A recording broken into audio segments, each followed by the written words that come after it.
Hey guys, Emily V here for another video. So today I wanted to talk about something kind of personal, but that also applies to probably a lot of other trans people, and that is what is involved in a typical day for me as a trans person, like applying to being trans. Like, is there anything different that I would have to do in my day as opposed to, let's say, like a cis girl wakes up and starts her day?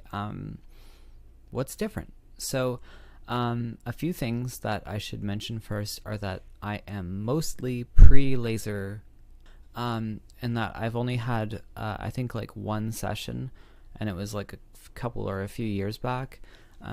And on average, it takes like 10 to 12 laser sessions, I believe, for most people. So there's that. So that obviously increases the workload to get ready each day. Another thing that is a factor for me is that about 5 or 6 months ago, I had my gender confirmation surgery, which has about, let's just say, a year-long recovery for that before the aftercare that you have to do becomes kind of trivial. Like after about a year, you have to do something about maybe like once a week, and then there's like only a few little things that you have to do every day.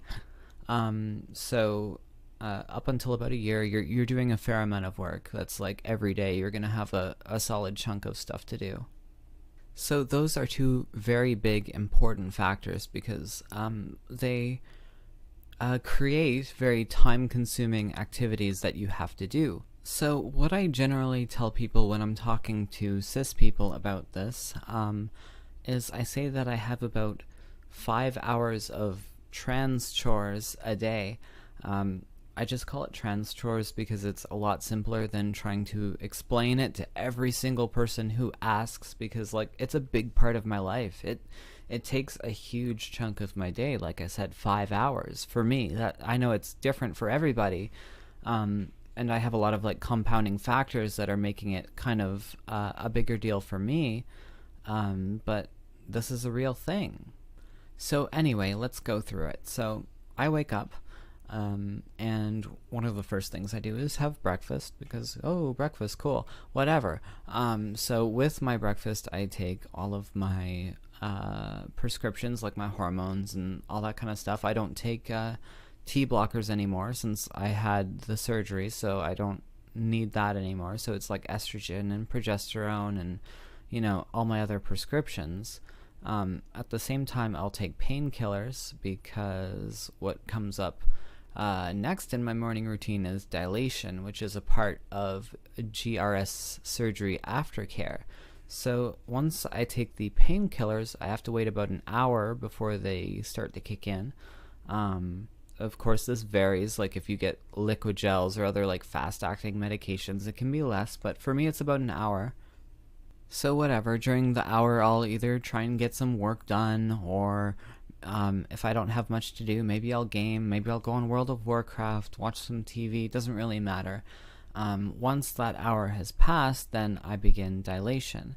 In my aftercare, unfortunately, I'm having probably a little more issues than the average person with dilation. Like I'm having a lot of difficulty with it, a lot of pain, you know, just not fun times, basically. So for me, from setup, which involves like you know, getting all the materials that you need for dilation ready and set up and clean, and, you know, having it be a nice environment. So once you get all the dilation supplies set up and you've got your kit good to go, and then you do dilation. And for me, like I said, it's taking a lot longer than what's expected currently. So I think it's somewhere between an hour and a half for from when I start dilating to when I finish, just because it takes so long to ease into it because of the issues that I'm experiencing. Not everyone has issues like that. For some people it's like boom, like no problem, like dilation is awesome. For other people it's like the worst thing ever, and you know, everywhere in between too. So that's me. So once I finish dilation, then there's like a whole cleanup process to that, and there's more aftercare stuff that follows dilation. It's a big whole process. Once that's all done, then I'll generally do shaving. As mentioned before, I have not had laser treatment, so obviously that's pretty important, you know. Sometimes if I want to, you know, save a little extra time, I'll do the shaving before dilation, because after I shave, I have to like rest my face for like an hour because and again, we're going to cover this in a different video too, but shaving your face as a trans girl is very, very not good. It's very bad. And that's having to do with the type of hair that's growing there combined with the type of skin that you have there if you're on hormone replacement therapy. So anyway, shaving is a bloody, painful, terrible experience, and again, this varies user to user too, because some people have no problem with it, and it changes a lot depending on whether you are on HRT or not. That's a big factor right there.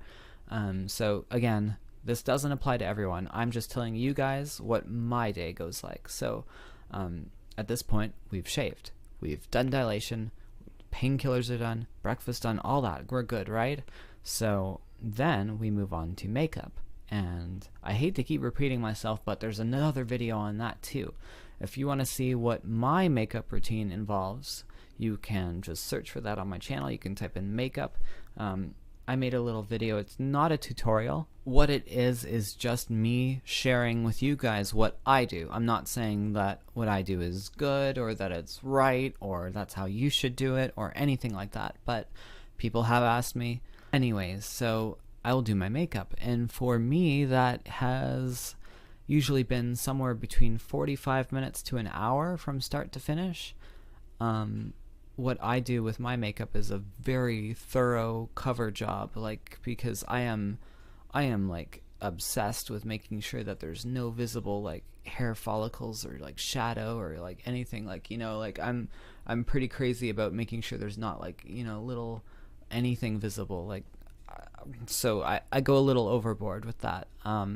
Probably not necessary, but like I mentioned in my makeup video, what I'm trying to provide is a surefire way, like a guarantee, like, oh, you will never get someone detecting you because of something they see on your face. So now we've woken up, breakfast, painkillers, dilation, shaving, makeup.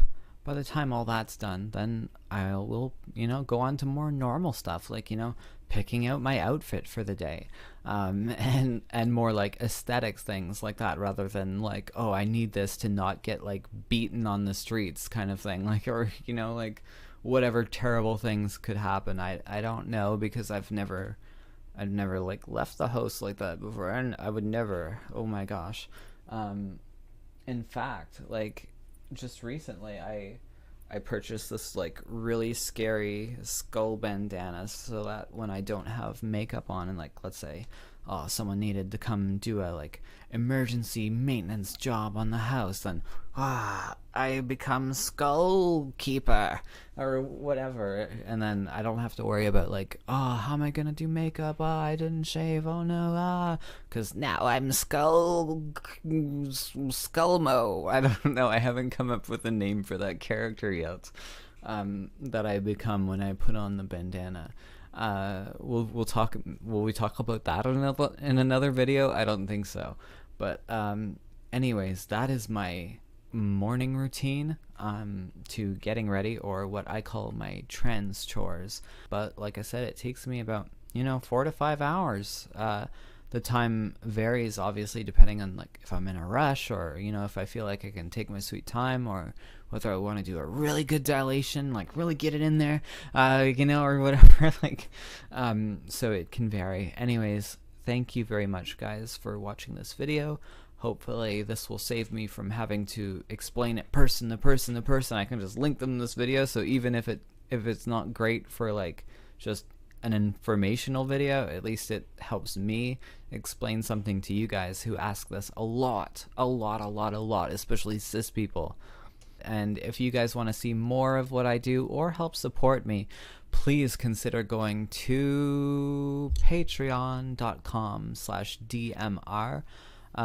It's something that I'm experimenting with, actually. I want to see if maybe we can get some fun stuff going on with Patreon. Like, if we can get some, like, really cool rewards and stuff that, like, if people are pledging on Patreon, then I can add some like really cool shit and like start doing stuff like that where I'm like creating something specifically to give to people who are pledged on Patreon. There are some things on there already, and you guys can check that out if you like and see like some of the cool stuff that I will like mail you, or I will make for you online, or I will design for you, whatever. There's like, I put out some ideas there, so check it out and let me know what you think.